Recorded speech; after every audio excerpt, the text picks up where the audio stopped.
2 de la tarde con 14 minutos. Acelerar el cierre del Servicio Nacional de Menores. Eso es lo que pide el diputado Ricardo Rincón, tras conocer 2 nuevos casos de menores fallecidos al interior de un hogar colaborador del Sename.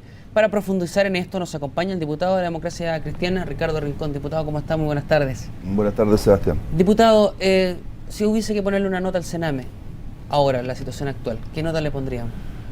Bastante mejor que hace 2, 3 años atrás, pero no por eso totalmente deficiente como servicio. Y cuando te digo mejor, porque hay cosas que, producto incluso del informe de la comisión investigadora en la que también participé, hay elementos que han sido potenciados, pero no por eso voy a sostener que es un servicio de excelencia o medianamente bien.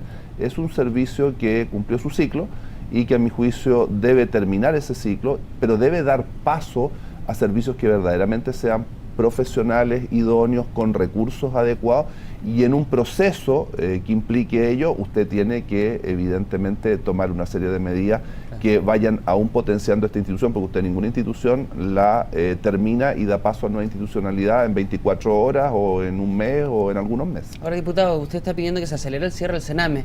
¿Cómo se logra eso al corto plazo? ¿Qué pasa con los niños? Porque también se les genera una incertidumbre respecto al futuro de ellos muy grande.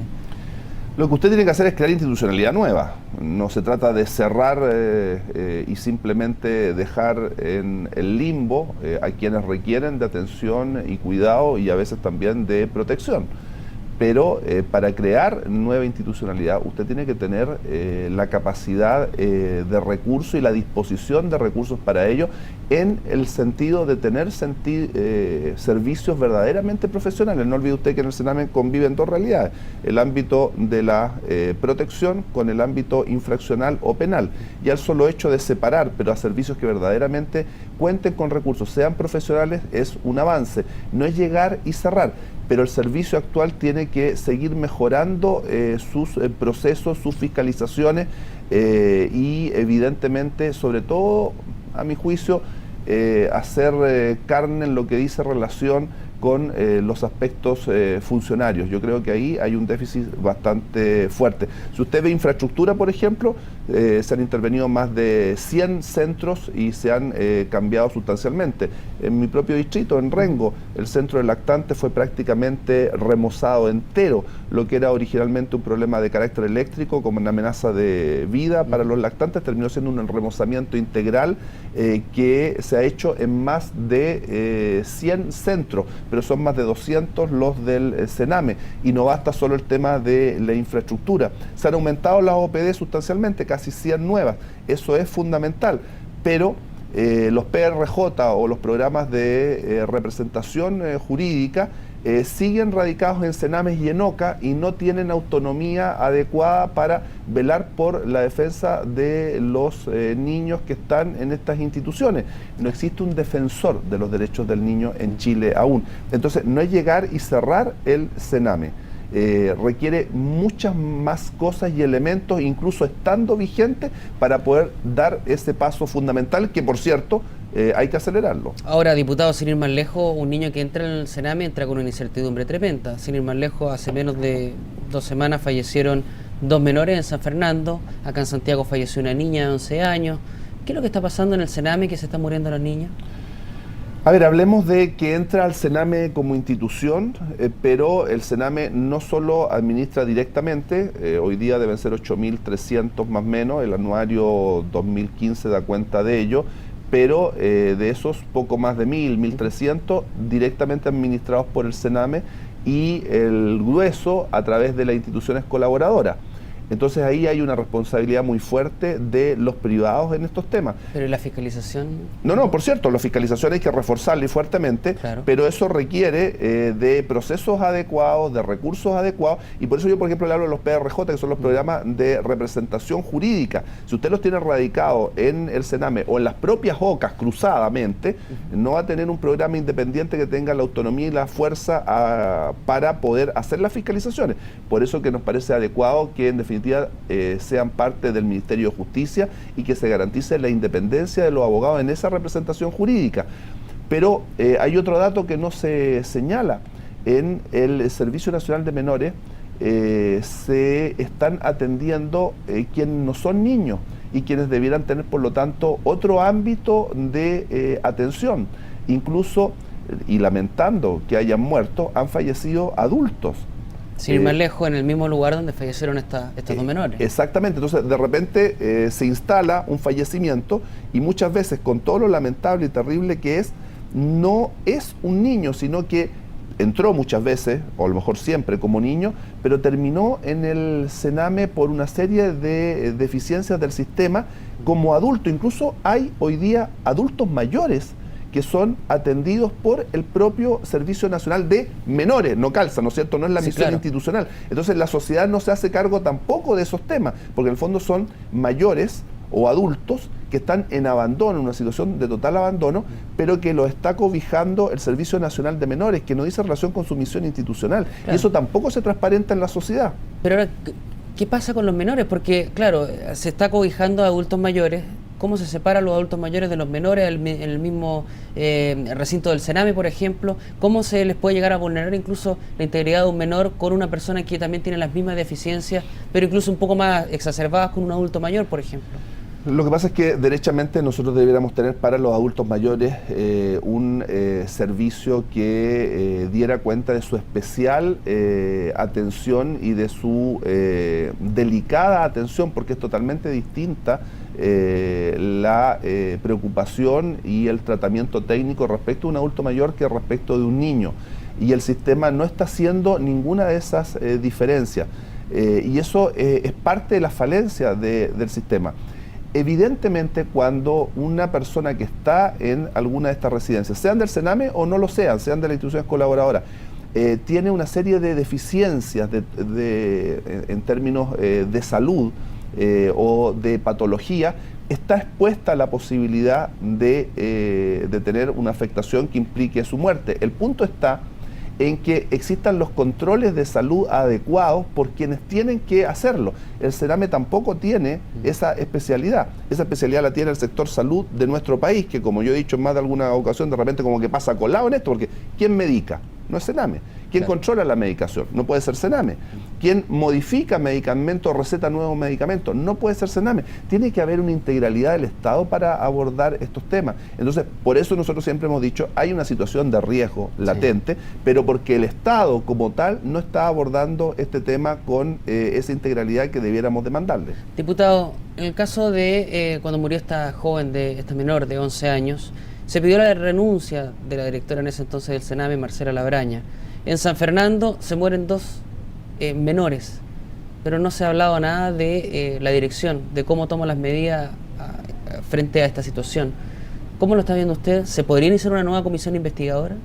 A ver, de hecho, iniciamos una nueva comisión investigadora y yo creo que el Sename debe ser de las instituciones, y probablemente es la institución que más comisiones investigadoras ha tenido en la historia democrática contemporánea. Y la nueva comisión investigadora dice relación con precisamente la anterior, que levantó y sugirió una serie de recomendaciones u observaciones, algunas de las cuales se han aplicado y otras todavía no en la debida forma, ¿ya? Entonces, comisión investigadora nuevamente hay, no por corto tiempo, ojo, además por 180 días, de manera también de poder monitorear con exactitud lo que está pasando en términos de mejora y de deficiencia. Pero repito, si aquí no hay una voluntad decidida por parte del Estado de abordar integralmente este tema, y además de abordarlo integralmente, de destinar los recursos adecuados para ello, que no necesariamente son a veces más recursos, a veces son reasignaciones de recursos, porque hacer independiente el programa de representación jurídica no es colocar más recursos, es garantizar la independencia para que puedan actuar en debida forma en representación de los niños, por ejemplo. Si eso no se hace, no vamos a poder avanzar por muchas comisiones investigadoras que existan. Diputado, quiero cambiar de tema, pero que está muy ligado también al tema de justicia. Me estoy refiriendo a la situación de Gendarmería. Ya se dio a conocer al menos que la ministra Javiera Blanco, el mismo sector de justicia, se va a hacer cargo de la situación de Gendarmería con la situación de las pensiones. ¿Cómo lo están viendo ustedes? ¿Allí también hay algo de análisis respecto a lo mejor una comisión investigadora? Es una posibilidad, pero claramente se requería una intervención fuerte en Gendarmería. Me parece bueno el anuncio y tener un control exacto de lo que está allí ocurriendo. No puede ser que se aprovechen distintos factores como asignaciones especiales que son propias del sector activo, más no del sector pasivo. Por ejemplo, si una de las asignaciones que estuviera en juego en el arrastrar dicha asignación en la pensión fuera la de riesgo, usted se da cuenta que no corresponde. La asignación de riesgo solo podría ser propio de alguien que está en el servicio activo, no de alguien que está en el sector pasivo. Estoy poniendo una hipótesis, pero claramente tienen que haber componentes de la pensión que no son propios del servicio o que son propios del servicio cuando usted lo está, pero no cuando pasa al sector pasivo. Entonces, la intervención era necesaria. Y lo que hay que hacer, evidentemente, es transparentar al máximo lo que allí está ocurriendo, porque si algo preocupa a la ciudadanía es la lamentable situación de pensiones que vive en general nuestra población. El sistema no está generando buenas pensiones, no es lo que prometió precisamente, no se olvide usted, la dictadura, porque este es un sistema que se hace en dictadura y se impone al país en dictadura, y que incluso prometió muy buenas pensiones, y no es así. El sistema no está otorgando buenas pensiones, y este tipo de situaciones golpean con mucha fuerza a lo que es una situación de injusticia evidente. Diputado, algunas personas dicen que la ministra intervino tarde, incluso están pidiendo la renuncia, algunos parlamentarios, también incluso las mismas organizaciones de Gendarmería están pidiendo la renuncia de la ministra Javiera Blanco. ¿Debería dar un paso al costado la ministra? No creo que el tema sea la renuncia de la ministra, yo creo que también corresponde que la gente de Gendarmería entienda que este es un problema de carácter institucional. Cuando ellos vuelven al sistema antiguo, por así decirlo, se hace bajo la perspectiva de tratar de compensar el alto riesgo de estar ellos en la situación en que están expuestos incluso en sus vidas. Por lo tanto, cuando se produce este tipo de distorsiones, yo creo que ellos también tienen que hacer un mea culpa de la situación institucional en que se encuentran, más que estar pidiendo este tipo de responsabilidades. Ahora, ¿no debería dar un paso al costado? O sea, ¿usted siente que la ministra no intervino a tiempo o debió haberlo hecho mucho antes? A ver, siempre uno puede pensar que se puede intervenir antes, pero yo creo que la ministra ha hecho todos los esfuerzos para abordar la cantidad de frentes que pocas veces una cartera tiene. Miren lo que pasó en Registro Civil, sí. Servicio Nacional de Menores, Gendarmería. Es una cartera bastante compleja. Y yo creo que lo que falta es más apoyo en el conjunto del gobierno a la labor que está haciendo la ministra Javiera Blanco. ¿Usted cree que le han dejado sola a la ministra? Yo creo que un poco sola en algunos aspectos, por cierto. Pues si en los aspectos presupuestarios no hay ningún ministerio de este país, por ejemplo, usted va a analizar el tema vivienda, que la ministra de Vivienda puede decir, mire, yo quiero tal meta en materia de casas que no pase por el Ministerio de Hacienda, ¿no es cierto? Sí, claro. Es así, en cualquier área ministerial. Pero la cantidad de temas que con mucha complejidad está abordando la ministra Blanco requiere un acompañamiento y un apoyo mucho mayor. De hecho, vimos una crítica torpe de un subsecretario que me parece muy bien que haya salido, que es insólito en un gobierno. Es insólito, o sea, que al interior del gobierno existan ese tipo de comentarios como el que hizo el subsecretario de CGGOV. Entonces, claramente se requiere un mayor apoyo y un mayor acompañamiento en la gestión de la ministra. Creo que pedir renuncia es bastante miope y no entender el esfuerzo que está haciendo precisamente la que ha estado más preocupada de todos los temas del sector. Diputado, se nos acaba el tiempo, pero no puedo dejar de preguntarle respecto a esto que ha surgido durante estos últimos 3 días. Aparecen candidatos presidenciales, precandidatos presidenciales de parte de la nueva mayoría. ¿Cómo lo está viendo? ¿La democracia cristiana debería correr sola, digamos, en esta carrera hacia la presidencia? Nosotros tenemos como coalición, y todas las coaliciones en Chile desde que hay ley de primarias, un mecanismo que permite el que tú termines con un candidato común enfrentando la elección presidencial. Y yo creo que más que uno anticiparse a andar corriendo solo, lo que debiera hacer es ver cómo potencia su coalición, y la mejor forma de potenciarla es evidentemente tener un candidato común. No hay que dispararse en los dedos en ese sentido.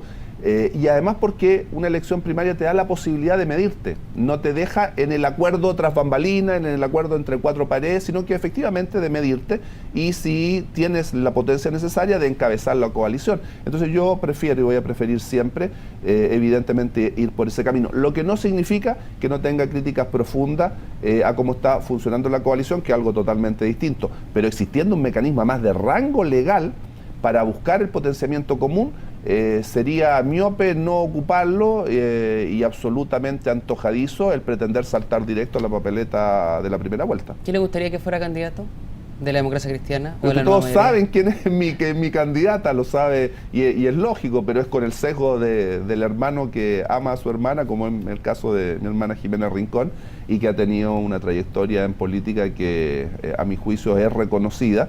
Pero eso es una opinión muy personal. Lo que sí creo es que la democracia cristiana tiene que competir de todas maneras, en lo que es y debiera ser el próximo año las primarias de la nueva mayoría. Bien, diputado, muchísimas gracias. Gracias. Bien, y conversamos con el diputado Ricardo Rincón, entregándonos más detalles respecto a la situación que ocurre en el Senam y sobre otros temas de contingencia.